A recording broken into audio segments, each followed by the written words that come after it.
In the unforgiving winter of 1874, a woman's worth in the Wyoming Territory was often measured in gold dust, but a child's life was frequently traded for less than a bottle of whiskey. When the gavel slammed down in the smoky, suffocating back room of the Blackwater trading post, Sarah Miller didn't scream or beg. She simply tightened her grip on her infant brother until her knuckles turned white, watching the dirty money change hands. She expected a monster to claim them. She expected cruelty. She did not expect the towering, scarred stranger who bought them to look at the shivering baby and say, "Put your coat on, son. You're both my family now." This is the harrowing, true-to-life story of how a shameful transaction sparked a legendary love. The air inside the Gilded Spur Saloon smelled of stale tobacco-unwashed bodies and despair.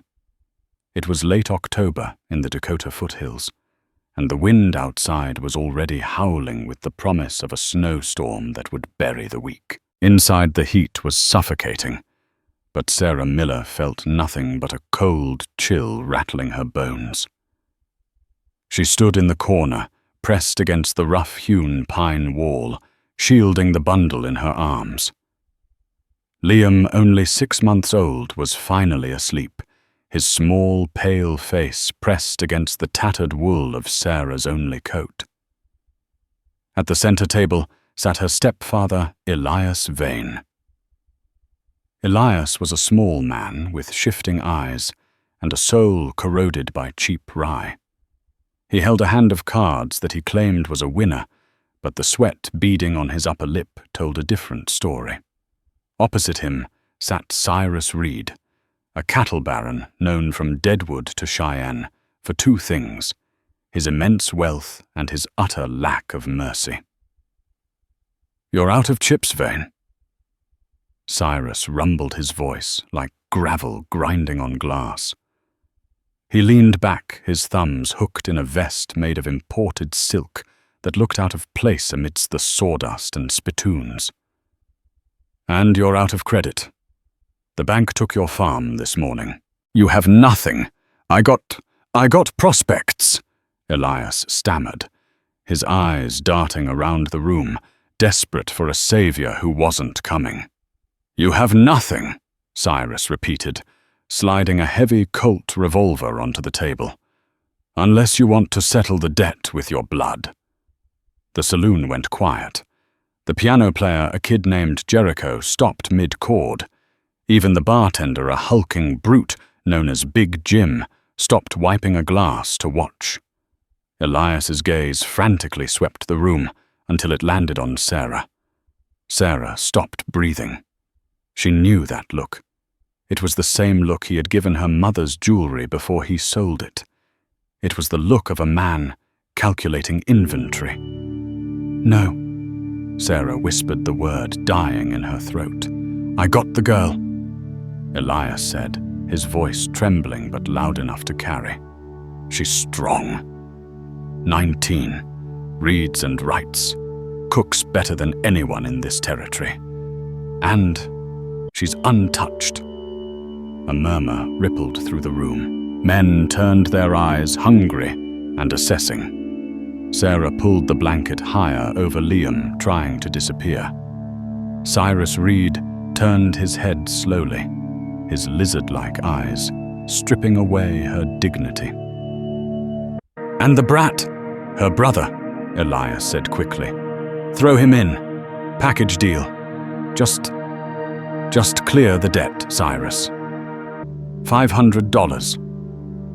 "She ain't worth 500, a voice shouted from the back. "I'll give you 50 and a mule," laughter erupted. It was a market now, a slave market in all but name, happening right under the nose of the negligent town, Sheriff J.D. Petite, who was currently passed out at the bar. Cyrus looked at Sarah, a cruel smile playing on his lips. "I need a housekeeper for the ranch. Someone to look after the boys. 300 for the girl and the crying baggage." "Done," Elias shouted, relief washing over his pathetic face. "Done. Take them." Cyrus stood up, scraping his chair back. He walked toward Sarah, his boots thudding heavily on the floorboards. He reached out a hand, his fingers thick with gold rings, to grab her arm. "Don't touch me," Sarah hissed, backing away. "Your property now, girl," Cyrus sneered. Thud. A massive gloved hand slammed onto Saul's shoulder, stopping her retreat. But it wasn't Cyrus. Sarah looked up and up. Standing behind her was a man she hadn't noticed entering. He was mountain huge, wearing a coat made of bear fur that still smelled of the wild. His beard was dark and thick, dusted with melting snowflakes, and a jagged scar ran from his temple to his jawline, disappearing into the facial hair. He carried a distinct scent, pine resin gun oil, and cold air. The room went deadly silent.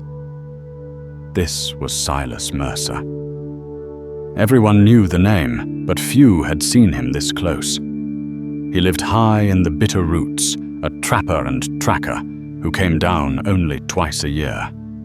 Rumor had it he had killed a grizzly with a knife. Rumor had it he had lost his mind years ago. Silas didn't look at Sarah. He looked at Cyrus Reed. "Step away," Silas said. His voice was quieter than Cyrus's, but it carried a weight that made the floorboards vibrate. "This is a private transaction, Mercer," Cyrus spat, though he took half a step back. "I just bought them." "You bought a debt," Silas corrected. He walked past Sarah, moving with a predator's grace toward the table. He reached into his coat and pulled out a heavy leather pouch. He dropped it on the table. The sound it made, a heavy, dull thud, spoke of solid gold, not dust. "700, Silas said. "Gold, not credit." Elias Vane's eyes bulged. $700 was a fortune. It was enough to start a new life or drink himself to death in luxury. "Sold!" Elias screamed before Cyrus could object. "To Mr. Mercer!" Cyrus's face turned purple. "Now hold on. I had a deal." Silas turned his head, his hand resting casually on the hilt of a massive Bowie knife strapped to his hip. "The auction is over, Reed. Unless you want to bid in lead." Cyrus looked at the pouch of gold, then at the size of Silas Mercer, and finally at the men watching. He spat on the floor. "Fine. Take her. She's too skinny for winter anyway. Both of them will freeze before you reach the timberline." Silas didn't answer. He walked back to Sarah. Up close, his eyes were a startling clear gray, like the winter sky before a storm. He looked at the trembling woman, and then down at the bundle where Liam had started to whimper. Sarah braced herself. She waited to be grabbed, to be told what her duties were. Instead, Silas reached out and adjusted the blanket around Liam's head, shielding the baby from the draft of the door. "Wrap him tight," Silas said, his voice rough but devoid of malice. "The wind is picking up. We leave now." "Leave?" Sarah whispered. "Where?" "Home," Silas said. "Before the pass closes." He turned and walked out into the snow, expecting her to follow. And having no other choice, Sarah Miller stepped out of the saloon and into the unknown. The town of Blackwater Creek disappeared into the white haze behind them within the hour. Silas Mercer did not ride a carriage. He had two massive horses, Clydesdale mixes, that looked like they could pull a mountain down, and a pack mule laden with supplies. He lifted Sarah onto one of the horses, a mare named Bess, and secured Liam in a specialized leather sling against Sarah's chest. "Hold the pommel," he instructed, checking the cinch. "Bess knows the way. Don't fight her." For the first 4 hours, they didn't speak. The silence was absolute, broken only by the crunch of hooves on snow and the wind whistling through the Douglas firs. The terrain shifted from the muddy slush of the lowlands to the pristine, deadly white of the high country. Sarah's mind was racing. Who is this man? $700 was an exorbitant sum. Men didn't pay that kind of money for a housekeeper. They paid that for a prize horse or a wife. The thought made her stomach turn. Elias had sold her plain and simple. She was this man's property. She watched him riding ahead. He sat tall in the saddle, his head constantly moving, scanning the tree line. He had a Winchester rifle in a scabbard by his knee, and he looked as much a part of the landscape as the granite boulders jutting out of the snow.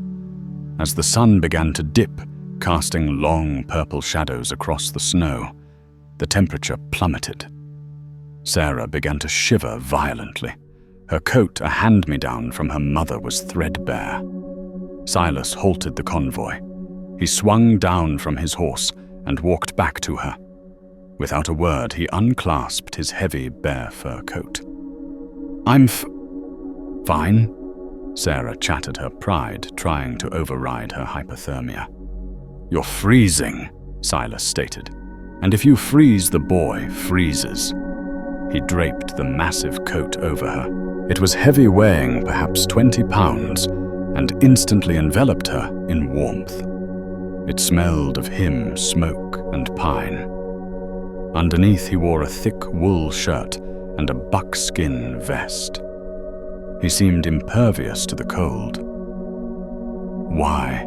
Sarah asked, her voice muffled by the fur collar. "Why did you buy us?" Silas looked at her, his grey eyes unreadable. He adjusted the stirrup on her saddle. "Elias Vane is a pig. He would have sold you to a brothel in Deadwood once the money from Reed ran out." "So you saved me?" Sarah asked, a flicker of hope sparking. "I needed someone," Silas said flatly. "And I don't trust the women in town. They talk too much." He mounted his horse and kicked it into motion. The hope in Sarah's chest died a little. He did want a servant, or worse. They camped that night in a shallow cave, protected from the wind. Silas built a fire with practiced efficiency, the flames leaping up to illuminate the rock walls.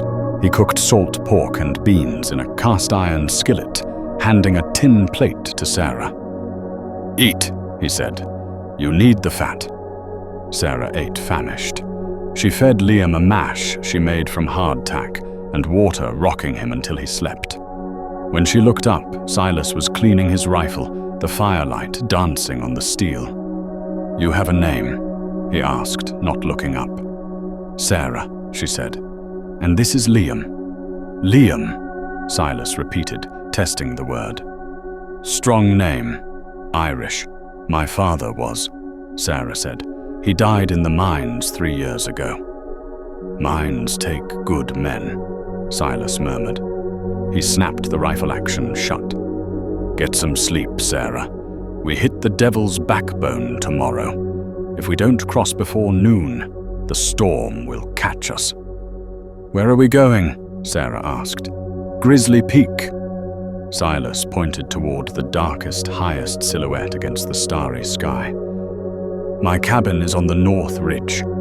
That's miles up," Sarah gasped. "Nobody lives that high." "I do," Silas said. He rolled out a bedroll on the other side of the fire. "Sleep."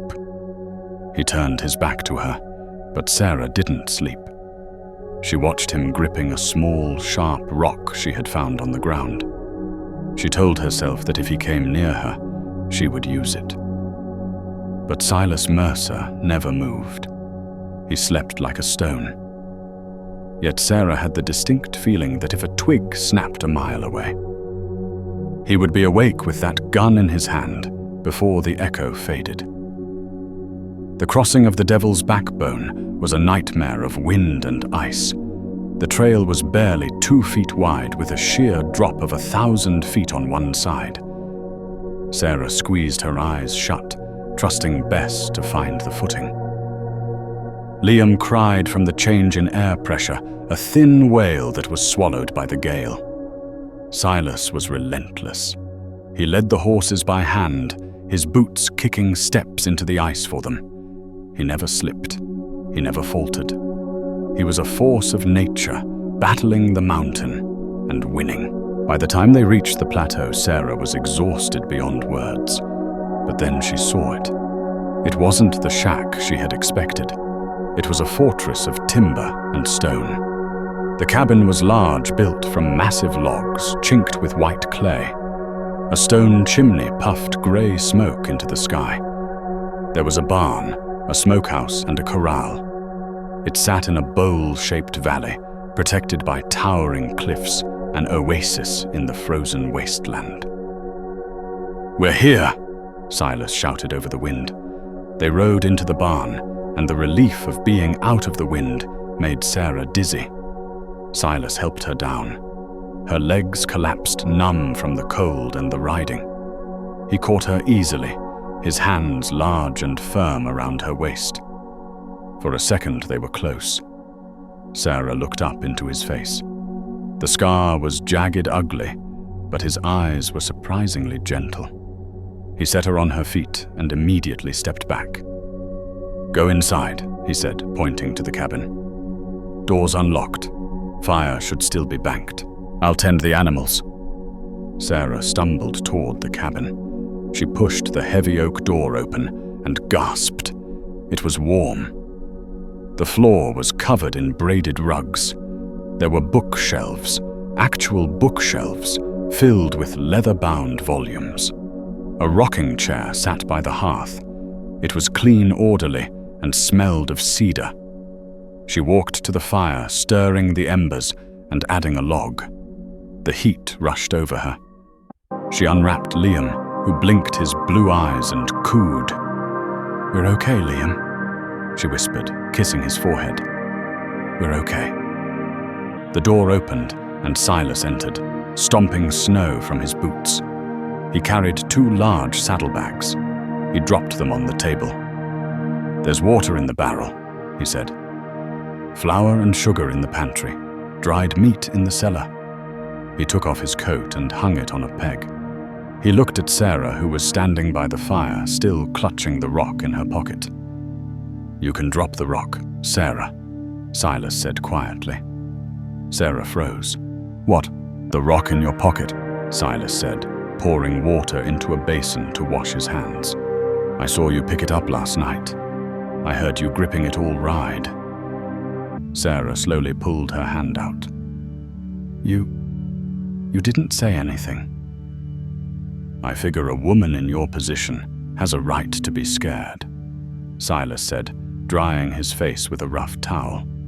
He turned to face her. "So let's get this straight right now. I bought you because I live alone, and this winter is going to be the hardest in 10 years. I need help. I need someone to cure the hides, cook the meals, and keep the fire lit while I'm on the trap line." He took a step closer, his expression stern. "I didn't buy a wife. I didn't buy a whore. I bought a partner to work. You sleep in the loft. I sleep down here. You do your share, and you and the boy eat. You try to run the wolves will get you before you make the tree line. Do we have an understanding?" Sarah looked at him. She saw the hard lines of his face, but she also saw the truth in his eyes. He wasn't Elias. He wasn't Cyrus Reed. He was something else entirely. "We have an understanding," Sarah said, her voice steady. "Good." Silas nodded. He walked to the bookshelf and pulled down a small wooden box. He tossed it to her. Sarah caught it. It was heavy. She opened it. Inside were 20 gold coins. "That's your wages for the first 6 months," Silas said. "Paid in advance. If you're still here in spring, you can use it to leave if you want." Sarah stared at the gold. It was more money than she had ever seen. Why? Because you're not a slave, Sarah, Silas said, turning back to the door. I'm going to check the perimeter. Supper at sundown. He walked out, leaving Sarah standing by the fire, the gold in her hand, and a strange warmth blooming in her chest that had nothing to do with the hearth. For the first few weeks, they fell into a rhythm. It was a life of hard labor. Sarah scrubbed, cooked, and mended. Silas disappeared before dawn and returned after dark, often dragging a deer or a brace of rabbits. They barely spoke, but the silence wasn't hostile anymore. It was companionable. Sarah began to notice things. She noticed how Silas would carve small wooden animals for Liam by the firelight. She noticed how he would always take the burnt piece of bread so she could have the soft one. But the piece was fragile. One evening in mid-November, Sarah was sweeping the floor near the large trunk at the foot of Silas's bed. The lid was slightly ajar. Curiosity, dangerous and biting, took hold of her. She nudged it open with her broom. Inside, resting on top of old woolen blankets, was a daguerreotype photograph in a silver frame. It showed a younger Silas without the scar, smiling. Next to him was a beautiful woman with laughing eyes, and in her lap a baby boy. Sarah picked it up, her heart aching. He had a family. Put it back. The voice was a low growl. Sarah gasped, nearly dropping the frame. Silas was standing in the doorway, snow melting on his shoulders. His face was thunderous. I was just sweeping, Sarah stammered. It was open. Silas crossed the room in 2 strides. He snatched the photo from her hand, his movements rough. For a second, Sarah thought he might strike her. She flinched. Silas saw the flinch. He froze. The anger in his eyes shattered, replaced by a deep, jagged pain. He looked at the photo, then at Sarah, then at Liam playing on the rug. Her name was Mary. Silas whispered, his voice cracking. And the boy was Thomas. They died 4 years ago. Smallpox. I'm sorry, Sarah said softly. I didn't know. That's why I live up here, Silas said, placing the photo gently back into the trunk and locking it. The sickness can't climb this high. People can't climb this high. He turned to her, his eyes haunted. But trouble always finds a way up. I saw tracks today, Sarah. Shod horses. 3 of them. Sarah's blood ran cold. Who? Not sure, Silas said, walking to the window and peering out into the gathering dark. But they were scouting, looking for a way up the backbone. He turned back, his hand resting on his Colt revolver. Someone is coming for you, Sarah, and they aren't coming to buy. The snow fell harder that night, a white curtain isolating them from the rest of the world, but the warmth inside the cabin had evaporated. Silas paced the floorboards, his heavy boots creating a rhythm of tension. He cleaned his Winchester, for the 3rd time checking the action, then moved to the window, staring into the black void. Sarah sat by the fire, Liam asleep in the cradle Silas had carved. The gold coins in the box felt heavy in her pocket, a reminder of her freedom. But the fear in Silas's voice earlier had chained her to this mountain more securely than any debt. Who would come? Sarah asked, breaking the silence. Elias sold us. The debt is paid. Cyrus Reed. He wouldn't come all this way for a housekeeper he didn't even want. Silas stopped pacing. He turned to look at her, the firelight catching the silver in his beard. Men like Reed don't like losing. But this isn't about Tausuz Reed. Those tracks, they were military shod. cavalry mounts, or men who used to be cavalry. Sarah frowned. The army? Why would the army care about us? Silas walked over to the table and poured himself a cup of coffee, black and thick as tar. I don't know, but I intend to find out. The answer came 2 days later, not with a bang, but with a stranger collapsing at the edge of the tree line. Silas had been chopping wood when he saw the figure stumble out of the drift and fall face first into the snow. He didn't rush. He watched for a full minute, rifle raised, checking for an ambush. Seeing nothing, he moved. He dragged the man into the barn. It was Jericho, the piano player from the Gilded Spur. The boy was half frozen, his fingers blue, his lips cracked and bleeding. Sarah rushed in with blankets and hot broth. "Jericho, how did you get here?" Jericho coughed, his body convulsing with shivers. He grabbed Sarah's arm with a desperate strength. "You have to run." "Why?" Silas asked, his voice hard. "Who is tracking us?" Not Reed," Jericho wheezed. "Pinkertons, detectives from back east, Chicago." Sarah's confusion deepened. "Pinkertons. For me, I've never been east of the Mississippi." Jericho shook his head, his eyes sliding to the bundle Sarah had left in the doorway. "Liam. Not for you, Sarah. For the baby." The silence in the barn was heavier than the snow on the roof. "Explain," Silas commanded, stepping closer. "Elias. He got drunk," Jericho whispered. "After you left. Started bragging about the boy, about where he got him. He didn't find Liam in no orphanage, Sarah. And he ain't your brother." The world spun. Sarah grabbed a stall door to steady herself. "What are you talking about, my mother? She brought him home. She said he was a late blessing." "Your mother was a good woman," Jericho said, tears leaking from his eyes. "But she was scared of Elias. Elias found a woman, a rich woman, dying in a carriage accident on the old post road 6 months back. Her driver was dead. She was holding the baby. She gave Elias a locket, begged him to take the boy to his father in Boston. Then she died." Jericho took a shuddering breath.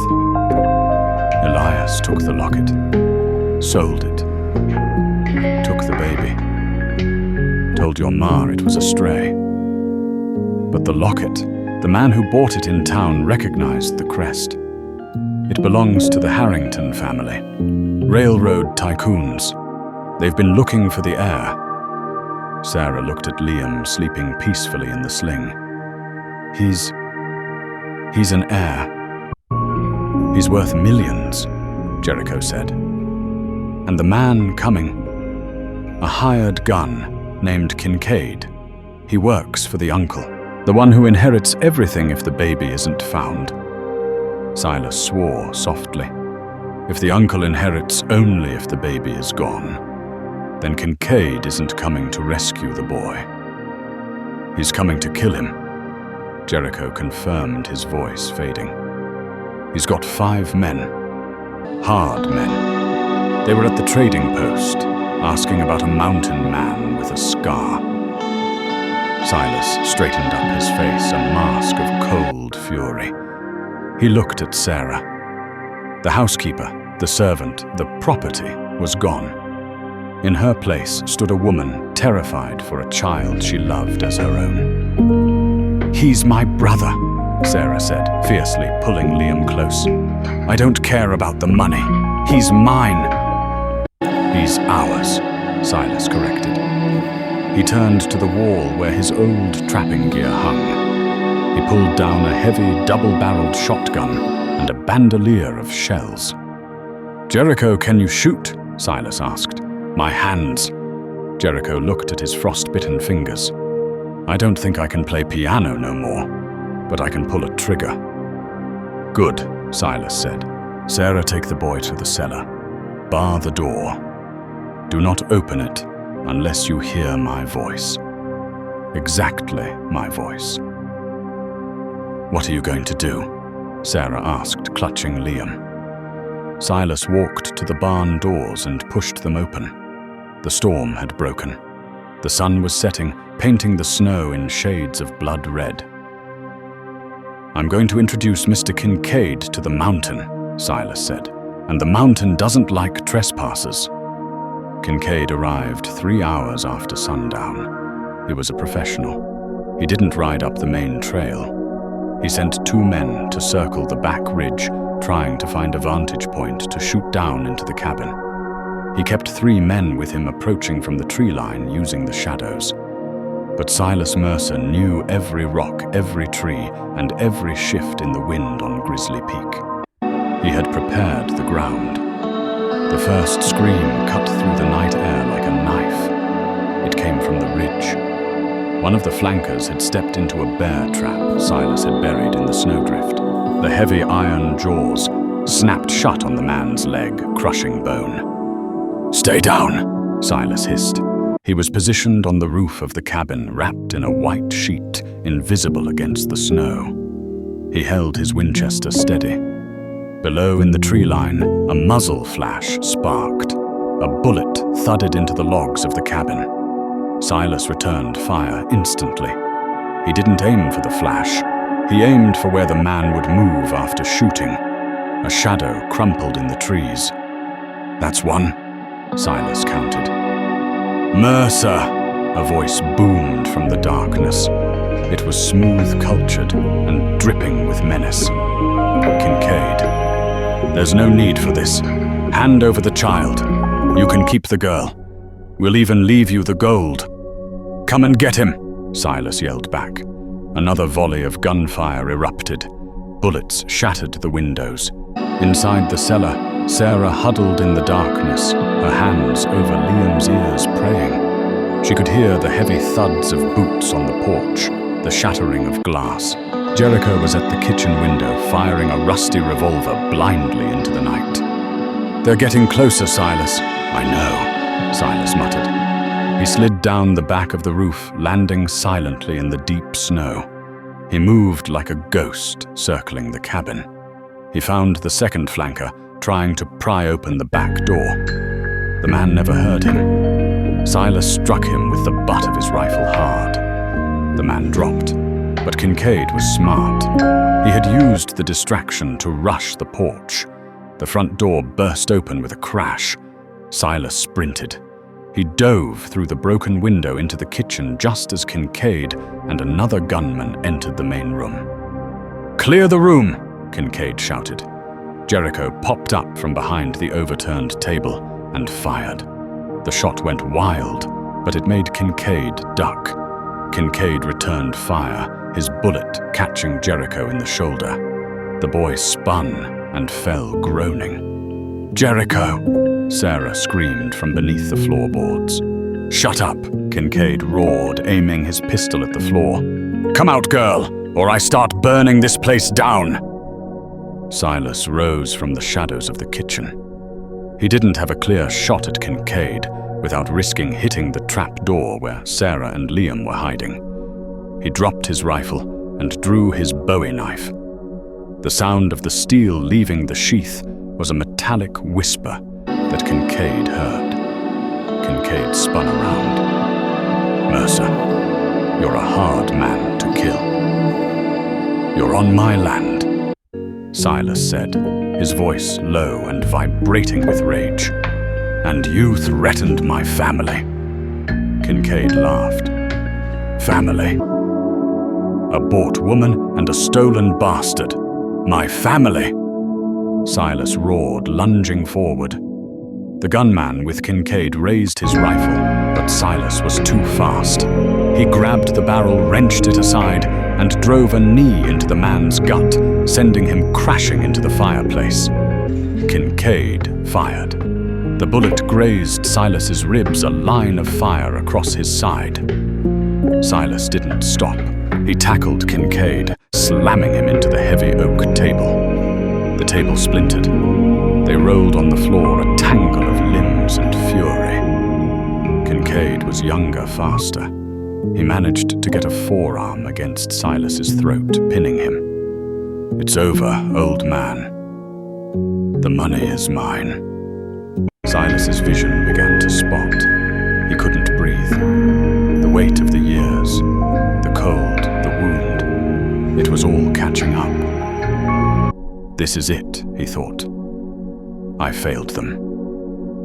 Bang! The sound was deafening in the small room. Kincaid's eyes went wide. He slumped forward, his grip loosening. Silas shoved the body off him and gasped for air. He looked up. Sarah stood at the top of the cellar stairs. She was holding the heavy Colt revolver Silas had left on the table earlier. Her hands were shaking violently, but her eyes were open. She had climbed out when she heard Silas struggling. She had chosen to fight. "Sarah," Silas wheezed, sitting up. She dropped the gun and ran to him, falling to her knees. "You're bleeding. Oh God, you're bleeding." "I'm fine," Silas grunted, checking the wound. "Just a scratch. Is the boy safe?" "He's asleep," Sarah sobbed, pressing her forehead against his chest. He slept through it all. Silas wrapped his arms around her, burying his face in her hair. The adrenaline was fading, leaving a bone-deep exhaustion. But he felt something else, too. A fierce, burning pride. "You did good, Sarah," he whispered. "You did good." The silence returned to the mountain. The wind howled outside, but the gunfire had stopped. Silas slowly stood up, pulling Sarah with him. He checked Jericho, who was pale but conscious. "You'll live, kid," Silas said, tossing a bandage roll to him. "But you're never playing piano in a saloon again. Didn't like the tips anyway." Jericho grimaced. Silas walked to the door and looked out at the carnage. The snow was covering the bodies. It was over. But he knew, with a sinking feeling, that it wasn't really over. Men like Kincaid didn't work in a vacuum. The Harrington family was powerful. If the uncle wanted the child dead, he would send more men. An army next time. He closed the door and barred it. He turned to Sarah, who was holding Liam again, rocking him by the fire. "We can't stay here," Silas said heavily. "Not now. They know where we are." Sarah looked up, fear returning to her eyes. "Where do we go? The pass is blocked." Silas walked to the trunk, the one with the picture of his dead wife. He opened it again. He lifted the false bottom, revealing a stack of maps and deeds. "I haven't just been trapping all these years, Sarah," Silas said. "I've been planning. I have a claim, a valley way up north in the Yukon Territory. No law, no Pinkertons, just us and the wild." He walked over to her and cupped her face in his large, rough hands. "I promise to keep you safe," he said. "I intend to keep that promise. But it means leaving everything. The cabin, this life, everything." Sarah looked at the sturdy walls of the cabin, the only home she had felt safe in for years. Then she looked at Liam. And finally, she looked at the scar on Silas's face and the grey eyes that looked at her with a tenderness that melted her heart. "Home isn't the cabin, Silas," she said softly. "Home is where you are." Silas closed his eyes for a moment, and when he opened them, the ghost of his dead wife was gone. "Pack the mules," Silas said. "We leave at dawn." The descent from Grizzly Peak was a funeral procession for the life they were leaving behind. They moved under the cover of a snow-blind squall, the horses stepping high through the drifts. Silas rode point, his eyes scanning the white abyss While Sarah rode Bess, clutching Liam so tightly her arms ached. Jericho, pale and grimacing with every jolt of his horse, rode in the rear. They didn't stop until they hit the flatlands of Montana weeks later. The landscape had changed from the claustrophobic pines of the mountains to the endless, terrifying expanse of the plains. At a nameless trading post near the Missouri River, the group fractured. Silas sat Jericho down at a rough table in the corner of the post. He slid a heavy pouch of gold toward the boy. "This gets you to California," Silas said quietly. "Warm weather, good doctors. You can't make the trip north, kid. The cold will kill you with that shoulder." Jericho stared at the gold, then pushed half of it back. "I only need enough for a train ticket. Keep the rest for the baby." He looked at Sarah, attempting a charming smile that faltered into a wince. "You know, if anyone asks, I'll tell them Silas Mercer and the girl died in an avalanche back in the Bighorns. I saw it myself." Sarah hugged him, tears freezing on her cheeks. "Thank you, Jericho." "Go," Jericho whispered, "before the snow clears."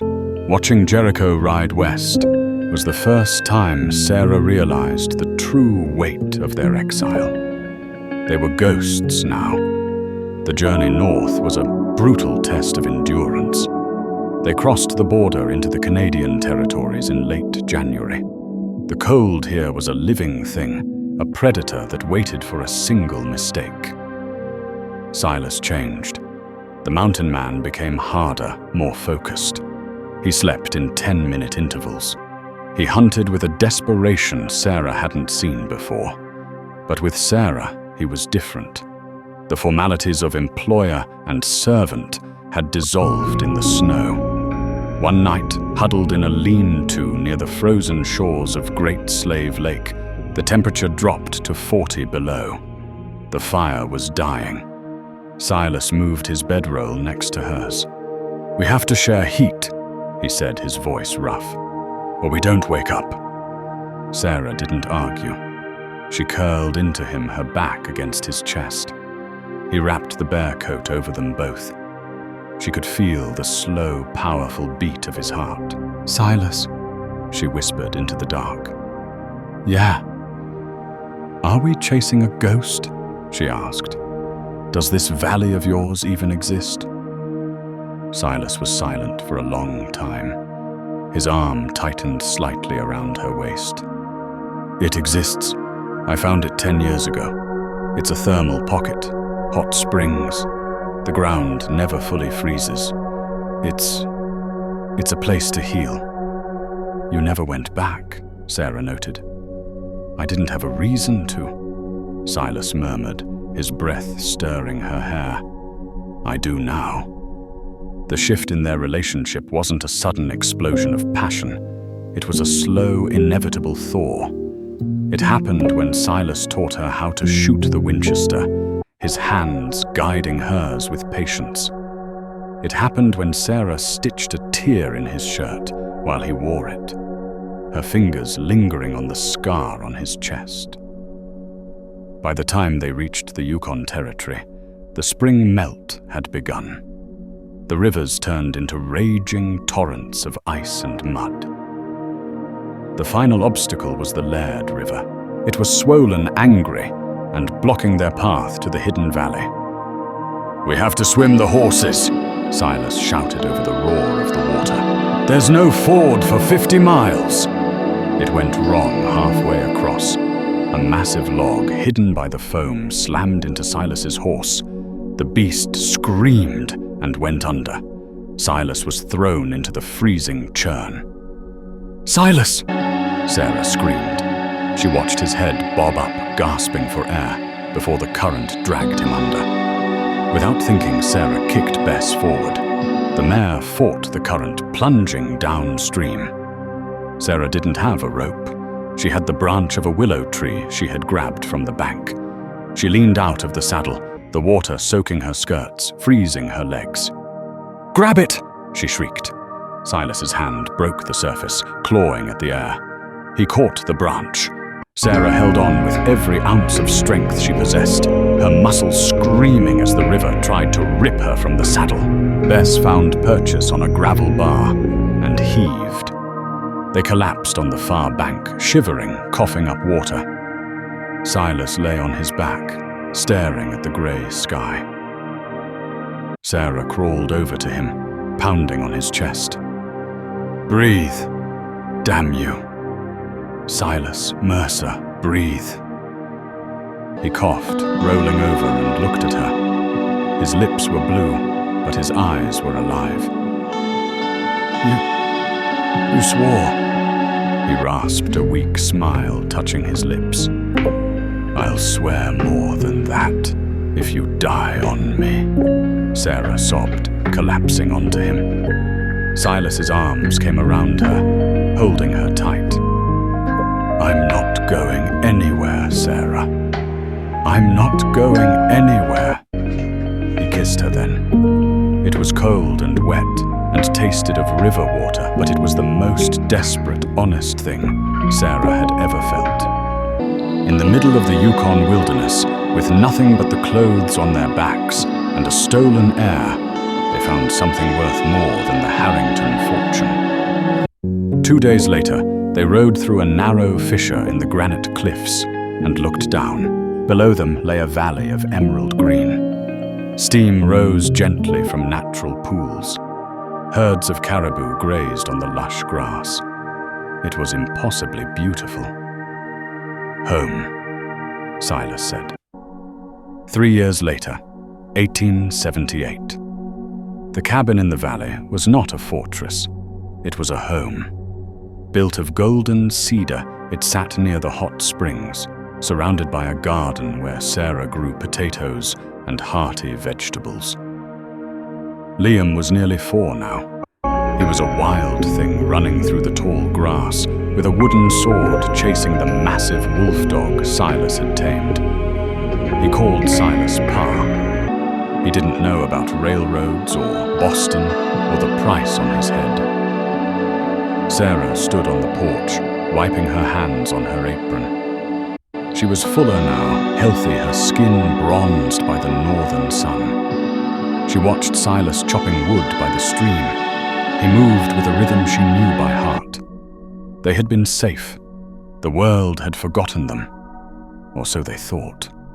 The silence of the valley was broken not by a gunshot, but by the cawing of crows. Silas stopped, chopping.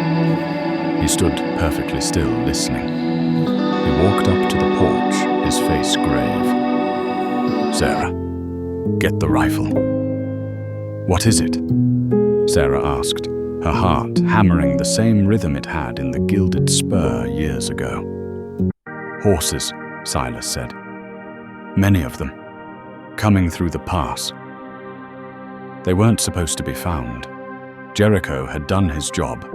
The rumors of their death were accepted as fact. But hatred, as it turned out, was a more persistent tracker than greed. The riders emerged from the fissure. There were 10 of them. Leading them was not Kincaid. He was long dead, but a man in a black suit that looked ridiculous in the wild, flanked by hardened mercenaries. It was Archibald Harrington, the uncle. He had spent 3 years and a small fortune chasing ghosts, driven by a paranoia that the true heir would one day return to claim the company. They rode up to the cabin, forming a semicircle. Silas stood on the porch, the Winchester in the crook of his arm. Sarah stood beside him, a shotgun in her hands. She pushed Liam behind her legs. "Mr. Mercer," Harrington said, his voice thin and reedy, "you are a very difficult man to locate." "Get off my land," Silas said calmly. "Your land?" Harrington laughed, a dry, brittle sound. "This territory is unmapped. It belongs to no one, just as that boy belongs to no one." He pointed a gloved finger at Liam. "I don't want to fight, Mercer. I just want to tie up a loose end. Give me the boy. You and the woman can keep your paradise." Silas looked at the 10 men. They were heavily armed, repeaters, long-range rifles. It was a firing squad. "You know I can't do that," Silas said. Then you die." Harrington shrugged. "Kill them." The mercenaries raised their rifles. "Now!" Silas roared. He didn't fire at the men. He fired at the ground, specifically at a pile of dry brush he had rigged 50 yards to the left, concealing a blasting cap from his mining supplies. Boom! The explosion wasn't meant to kill. It was meant to terrify. The horses, spooked by the sudden thunder, reared and bucked. The formation broke. "Run!" Silas shouted to Sarah. But they didn't run away. They ran into the steam. The hot springs created a natural fog bank near the eastern cliffs. Silas and Sarah, grabbing Liam, vanished into the white mist. "After them!" Harrington screamed, struggling to control his mount. "Flush them out!" The mercenaries dismounted and charged into the steam. It was a massacre, but not the one Harrington expected. The steam was Solace's element. It blinded the attackers, muffled their hearing, and separated them. Silas moved like a wraith. He didn't use the rifle. The quarters were too close. He used his knife. He used the terrain. A mercenary would see a shadow fire and find nothing. Then Silas would strike from behind. Sarah was not idle. She hid Liam in a small co-op vent they had prepared for this exact nightmare. She circled back, flanking the men who were hunting her husband. She saw one man leveling a pistol at Silas's back. She didn't hesitate. She fired the shotgun. The recoil bruised her shoulder, but the man fell. One by one, the mercenaries fell to the ghosts in the mist. Finally, silence returned to the steam fields. The only sound was the bubbling of the water. Silas emerged from the fog, blood dripping from his knife, his chest heaving. He found Sarah near the cave. She was unhurt. "Where is Harrington?" Silas asked. They walked back toward the cabin. The mist cleared. Archibald Harrington was sitting on his horse alone. His men were dead or scattered. He held a pistol, but his hand was shaking so badly he couldn't aim. Silas walked toward him. He didn't raise his weapon. He walked right up to the horse, reached up, and pulled Harrington out of the saddle. The wealthy tycoon hit the mud with a wet thud. He scrambled backward, terrified by the towering, scarred figure looming over him. "Please," Harrington whimpered. "I can pay you. Double the fortune. Anything." Silas looked down at him with pure disgust.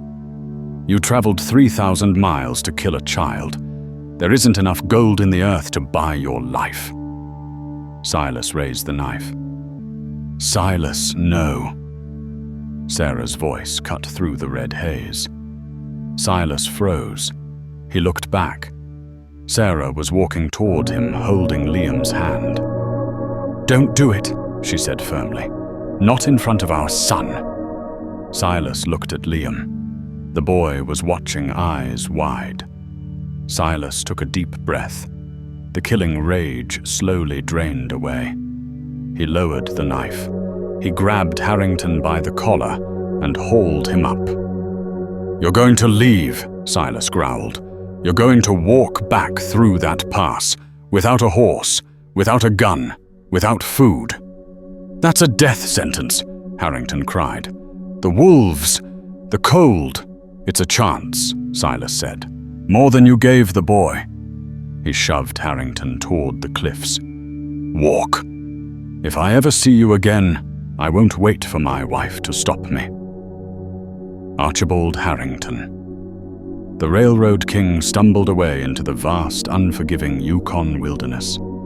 He was never seen again. 6 months later, a traveling priest lost on his way to the Klondike stumbled upon the valley.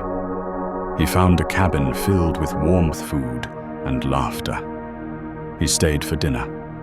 That evening, by the light of the fire, he performed a ceremony. There were no guests, only the mountains and the stars. Silas Mercer took Sarah Miller's hand.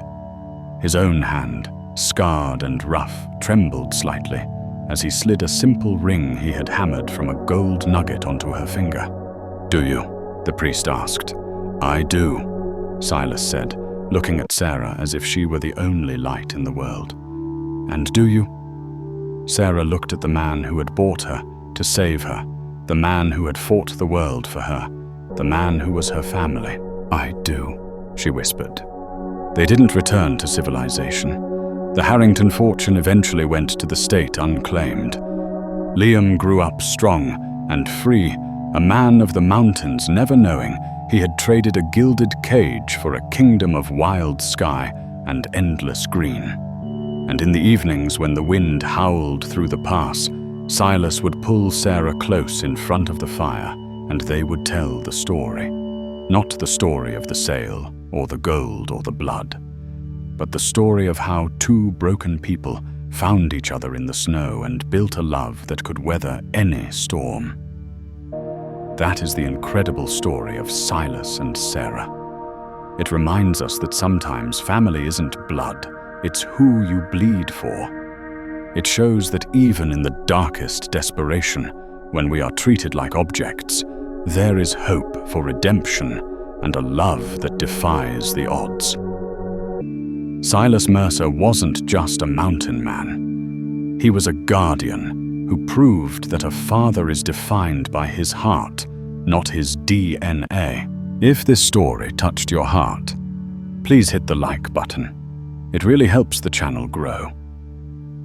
Share this video with someone who believes in true love, and don't forget to subscribe and ring the bell so you never miss a story from the Wild West. Thanks for watching, and we'll see you on the next trail.